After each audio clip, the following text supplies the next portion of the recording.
At least yung tubig ngayon, nandito na lang. Yeah. Nakakahinga na tayo. Sort of say. Kaya, wala akong ibang request sa inyo. Magbuti lang kayo sa mga future na gawain at tungkulin ninyo sa inyong sarili o sa kumpanyang inyong mapapasukan. Galingan nyo, ha?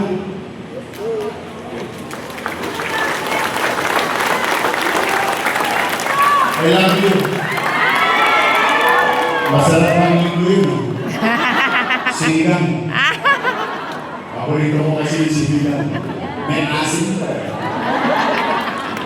Kaya sa inyo, mga batang Manila, tingnan ninyo, marami na ba sa inyo kanya-kanyang tahanan nakatanggap ng Noche Buena? Kaya na, taas ang kamay na meron na. Ayan.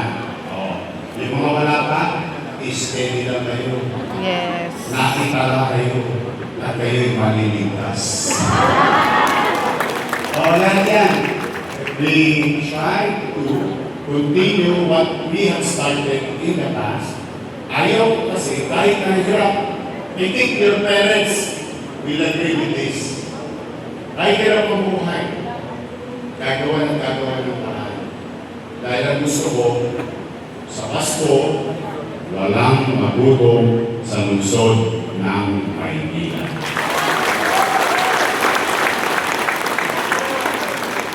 At yan, may special gift ako sa mga lola at lola ko. Pero kasi nagkatuloy din yun. Nag-umpisa na kahapon. Yung ating Noche Buena box, nakakalimang araw na. So, iikot yan, at darating yan sa inyo. Kahit pa paano, gipit tayo, pero nairaos natin na mayroong papagharimunan ang bawat bahay at pamilyang Manileño ngayong Pasko. So muli, congratulations to each and every one of you.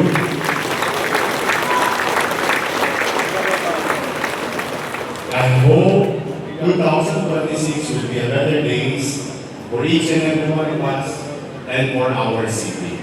And ang wish ko naman, sana maging malusog na lang kayo.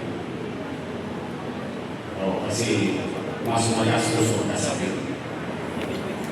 Ang isang mahirap na tao, pag nagkasakit, 2 beses tinatamaan. Una,